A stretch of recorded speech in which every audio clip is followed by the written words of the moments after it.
อยู่กันจักมื้อเลยฮัมหลายมื้อเติบแหละ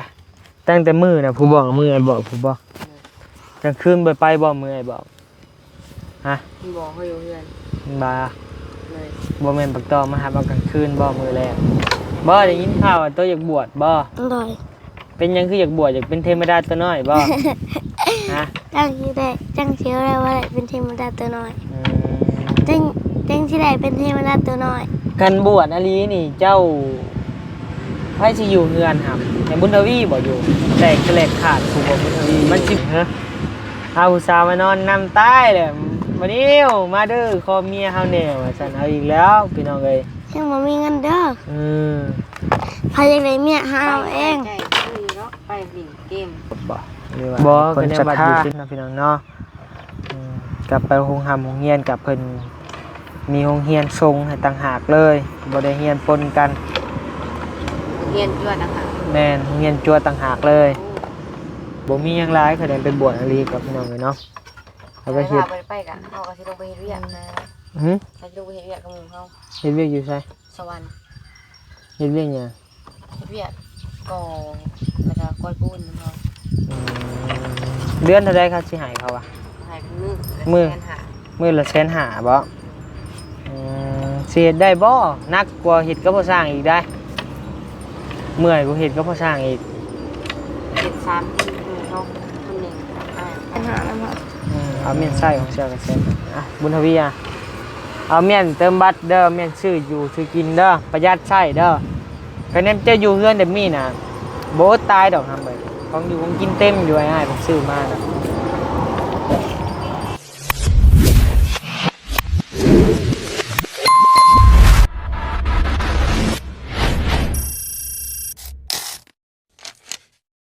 คนเดียวนะบ่เลยจะเคยขึ้น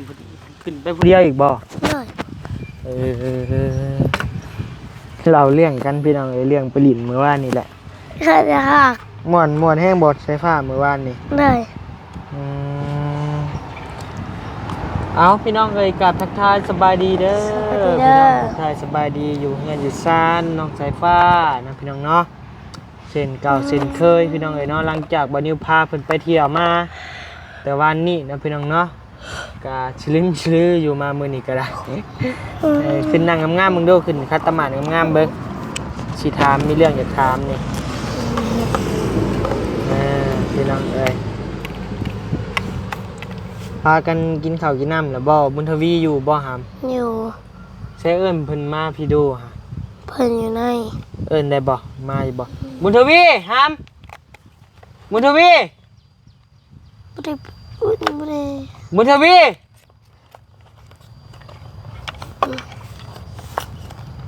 บ่ได้ยินดอกลิ่นเกมบ่นะหลินเทิงซับเอาเสียงขึ้นจำเล่นไปเอิ้นไปพี่น้องเอ้ยน้องเป็นว่าต้องมาพบมาพ่อหน้าบัดนี้ผมก็ยาวบาดนี่พี่น้องเอ้ยแหล่ปื้อๆอยู่พี่น้องเอ้ยเนาะยามมันแหละนะพี่น้องเนาะเฮ็ดจังได๋คนหาอยู่หากินพี่น้องเอ้ย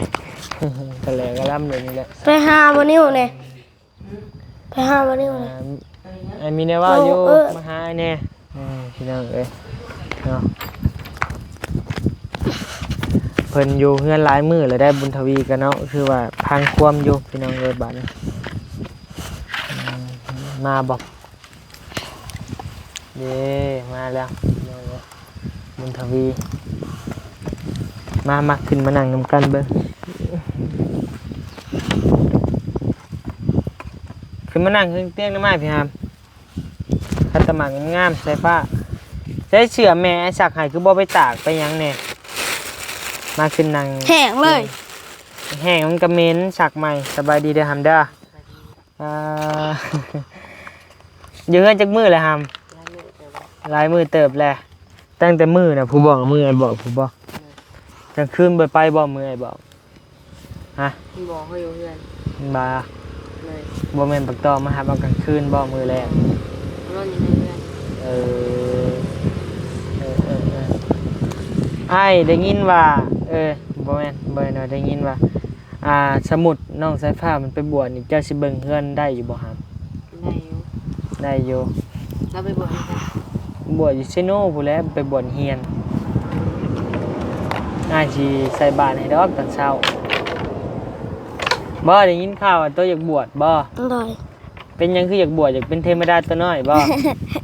ฮะ จังที่ได้จังเชียวได้ว่าได้เป็นเทวดาตัวน้อย อืม จังที่ได้เป็นเทวดาตัวน้อย กันบวชอลีนี่เจ้าไผสิอยู่เฮือนครับให้บุญทวีบ่อยู่ มันสิบ่แม่นว่าบ้านแตกแฉลกขาดผู้บ่บุญทวีอยู่นี่ฮะเอาผู้สาวมานอนนำใต้แหละวันนี้มาเด้อขอเมียเฮาแน่ว่าซั่นเอาอีกแล้วพี่น้องเอ้ย ยังบ่มีเงินเด้อ อืม พายในเมียหาเอาเอง ใจคือเนาะไปหลิงเกม บ่คะแนนวัดอยู่ซิโนลินเกมบ่ได้ดอกแม่โทรศัพท์ก็ยังบ่ได้ให้ลิน เราซับกระดิษฐ์ แม่นเพิ่นถ้าสวดมนต์บ่ได้นี่คะแนนจะสิได้ลินโทรศัพท์อยู่วัดซิโนเข่งขัดได้เพิ่นปฏิบัติธรรมบ่คือได้วัดเจ้าน้องนี่ให้ลินโทรศัพท์ อันนี้เกมเลย ปั่นรถถีบก็บ่ได้พุ่นน่ะปั่นรถถีบบ่ได้แล่นบ่ได้ เอาแล้วเอา แม่นคาวาลินก็เห็นพระอาจารย์เห็นกับถือรถไม่กันพลอยดังปักแล้วแหละเจ้า เลย เออ โดยนี่คือคนจะดำ บ่คือดอกสองจวน เบิ่งแม่ชัวกะเบิ่งจะยังบ่ทันได้เบิ่งล้างเพิ่นล้างในแดงเบิ่นเลย สิบปีวะ มึนแหงวะ ข้าก็ลงไปหลิงนั่นเลยไปหลิงเกม เออ พูดแล้วก็ว่าลงไปเอาหญ้าหายเพิ่นเด้ลงทางฝากกันมาญาติก็ลงไปขี่รถจักรไปเอาแล้วยังหายเลย เด้อ ถ้าจะไปลงไปเลยครับไปเตะหายตอนนั้นก็ลงไป อื เลย ม เนาะ อ่าไปบวชอยู่ในเมืองกับบวชอยู่เขตนอกต่างกันได้ความปฏิบัติธรรมต่างกันแห้งพี่น้องเอ้ยเนาะที่แบบอยู่ในเมืองนี่แบบลูกศิษย์ลูกหาเพิ่นมาดูเด้เพิ่นก็ต้องเอาภาพหลักเนี่ยนะพี่น้องเนาะเพิ่นปฏิบัตินั่นแหละว่าง่ายให้คนนิยมชมชอบบ่หรือว่าให้คนศรัทธานะพี่น้องเนาะกลับไปโรงโรงเรียนกับเพิ่นมีโรงเรียนทรงให้ต่างหากเลยบ่ได้เรียนปนกัน เรียนยั่วนะคะ แม่นโรงเรียนจัวต่างหากเลยคะแนนว่าสิบวชอริยรอกะให้ทั้งพ่อบานิวแม่บานิวไปผากไว้กับพระอาจารย์เพิ่นบ้านบานิวและพี่น้องเอ้ยเนาะวัดที่บานิวบวช สิอยู่ได้ยี่บ่เขาแรงกับได้ยิน ข้าวแรงบ่ได้ให้กินได้ อยู่ได้เมื่อยังไงมาทันได้กินข้าวเช้าซะ ข้าวเช้าได้กินได้อยู่บวช ได้ ข้าวแรงก็บ่ได้กิน อดได้ ได้กินแต่นมวัดน่ะเพิ่นยังให้กินนมอยู่กินนมกินหยังคะแนนเอาอีหลีอีหลอแล้วเพิ่นบ่ได้ให้สั่นได้ให้สั่นแต่น้ำซ่าบอกเพิ่นว่า น้ำละละ น้ำละละ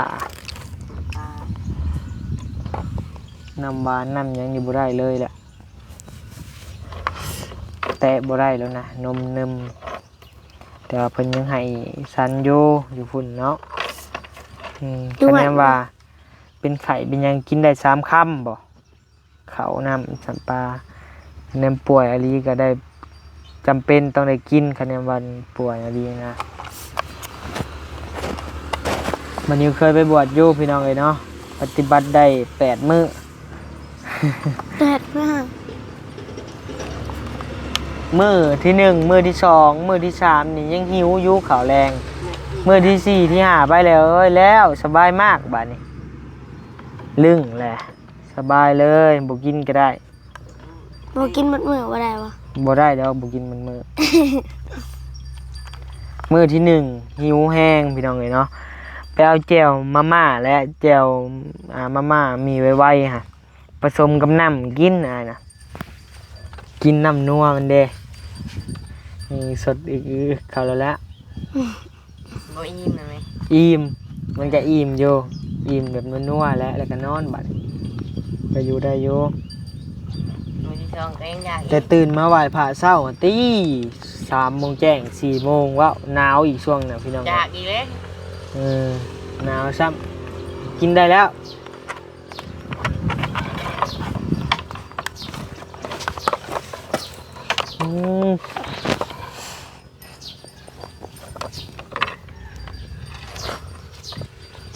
บุญทวีก็เคยบวชได้เนาะคะแนนได้บวชลีบ่ใช่ผ้าสิตั้งใจบ่ เลย ตั้งใจอลีบ่ นี่ใช่สะเขาใส่เอ็ม บ่ตั้งใจอลีบ่ เลย บ่ได้ลิ้นโทรศัพท์ได้ไปบวชนะ เลย อดได้บ่ เอ้ย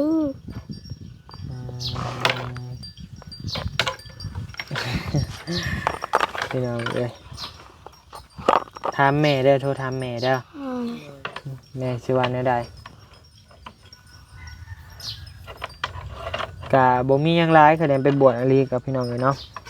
แล้วก็เฮ็ด ไปกันเขาก็สิลงไปเฮ็ดเวียกนะ หึ ถ้าลงไปเฮ็ดเวียกกับหมู่เขา เฮ็ดเวียกอยู่ไส สวรรค์ เฮ็ดเวียกหยัง เฮ็ดเวียกก่อแล้วก็ก้อยปูนเขา อืม ผมมีเงินใส่ละมันทำเอง บ่มีเงินใช้แล้วอยากไปเฮ็ดเวียกอยู่สวรรค์บ่โอ้คือไหวบ่บุญทวี มีคนโทรมา บ่เพิ่งไปก็ได้ครับมันไปได้จังว่ากันเรื่องเขาโทรฮะหมู่ซื่อๆดอก เฮานี่มีใครโทรมาเฮา แม่ซับแล้ว แต่ภาพบ่ พี่ เออ นี่นี่ ไม่ได้โทรได้ ที่ที่ว่าของเฮาถือมานั่งกันนี่ อืมก็อ้ายบ่อยากให้ไปปานใดมันไปไกลเด้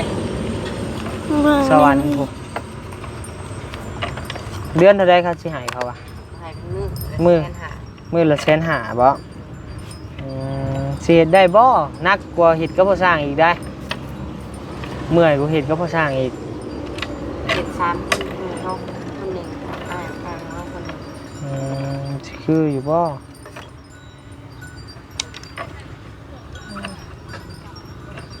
ก็ลองเบิ่งอยากไปก็แต่ใช้ผ้าสิบวชสิบ่ได้ไปอีกเนาะ มันไปบวชก้อนเฮากะ ไปบวชก่อน พี่ก็วันข้านนะก็ในลง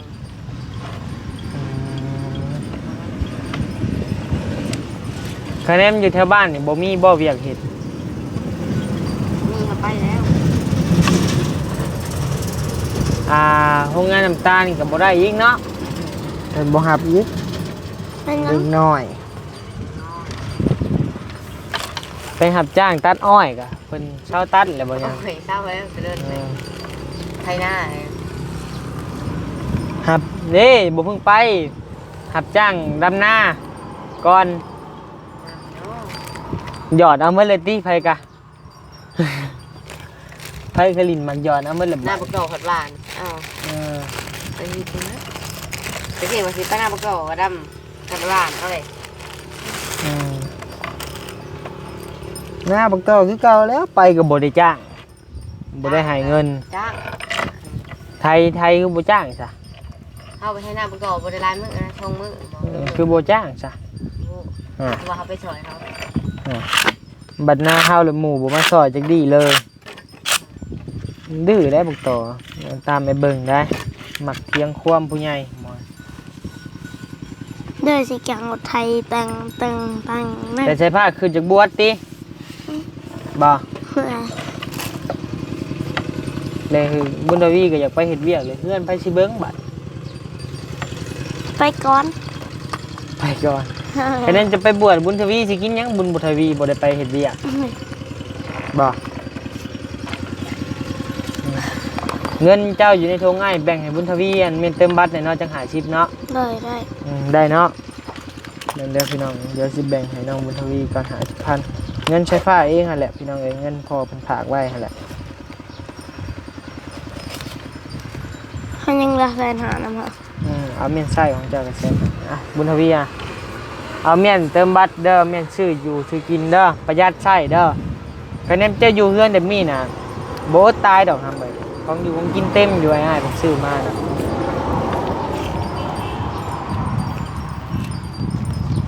มีแต่ตั้งใจอยู่เฮือนเด้อทำเด้อง่ายกับเขามาเรื่อยอยู่ดอกช่วงนี้ นี่ บ่เพิ่งไปก็ย้ายเฮ็ดเวียกสวรรค์ย่านใดมันเอาไปเด็กน้อยย่านนะ ตำรวจลัดทางหยุด ย่านบ่ย่านตำรวจย่านโจรน่ะเห็นบ่เขาจับจีนหมดสแกมเมอร์หมดเฮ็ดสิคนหมดอันจีป่นนะเขาจับเป็น600คนพุอยู่สวรรค์นะ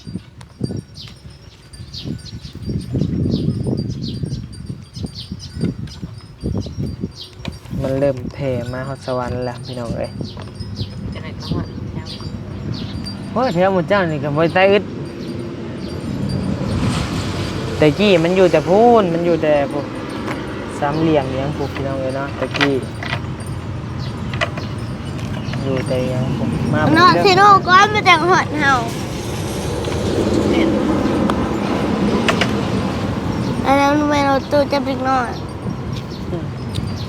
รถตู้แบบนี้ก็ไม่มีบักเวลารถตู้จะบิ๊กน้อยแล่นแล้วก็จะอยู่ให้มันจับ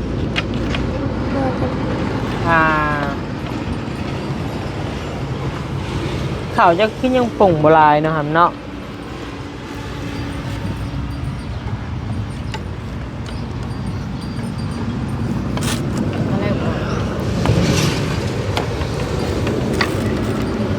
ทางก็เริ่มออก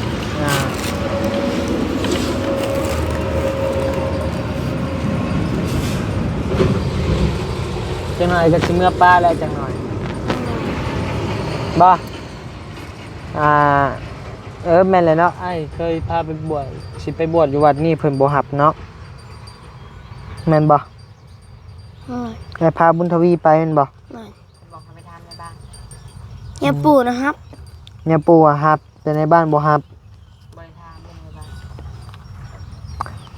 ฮะ บริทามในบ้าน ถามแล้วไอ้ให้ลุงจะไปถามมาดิ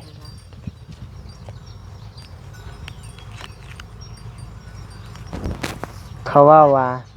เนี่ยพ่อเบิ่งบ่ไหว้ว่าซั่นนะ ในบ้านเลย ฮะ ในบ้าน ในบ้านช่องวัด วัดในบ้านรถ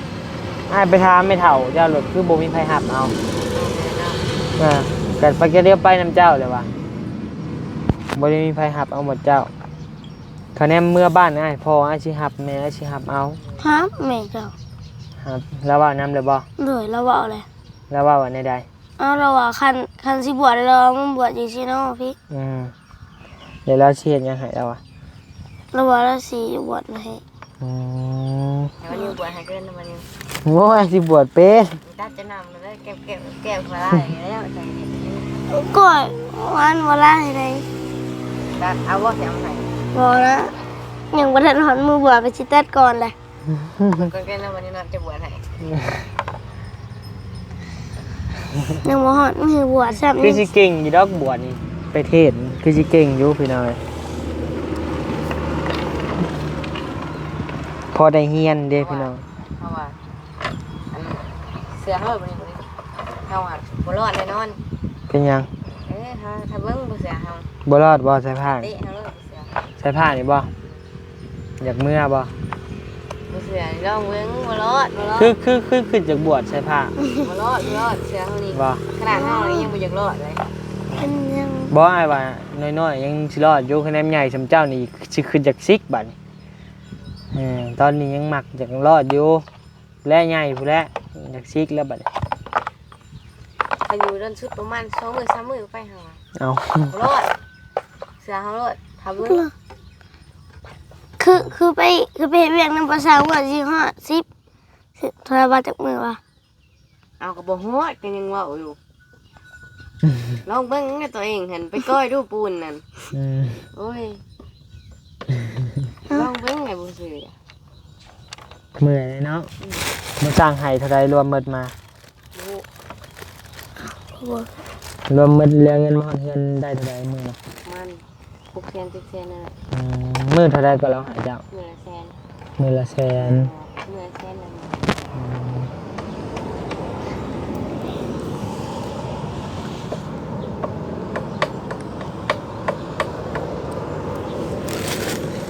มือละแสน10มื้อกันก็ได้ ด้าน งานหนึ่ง30มื้อก็3 ว่า ล้าน คือสิว่าเฮารอดคันว่าคือสิพานะทำไปหลินรอดทำไงมื้อทำไปดองขนาดเดี๋ยวบ่อยากมาบ่ได้หมูบ่กลาย เออคืออยากบวชหำเป็นหยังจะอยากบวชใช่ปะบะบ้าหำ บวชอยู่ อยากเฮียนบ่อยากมีหมูบ่ฮะว่าดีๆอยากเฮียนหรืออยากมีหมูฮะ นะ อยากเฮียนหรืออยากมีหมูอ่ะอยากมีหมูอู้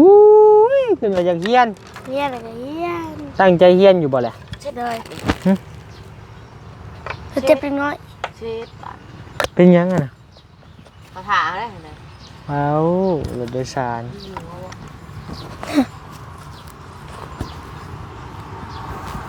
เขาถาเอาคนมอย อืม จอดอีกแล้วหามีพลัง โอ้ไปเมื่อก่อนเด้อเสยเด้อเสียงฟ้าห้องผ้าแตกแล้ว ไปเขาบอกเขาไป เขาบอกให้ เรื่องจังหวะกันเด้อเรื่องบวชเรื่องหยังเด้อ เลย ปลายโอเคอยู่ดีไม่แห้งพี่น้องมาทุกคนโดยสบายดี เด้อ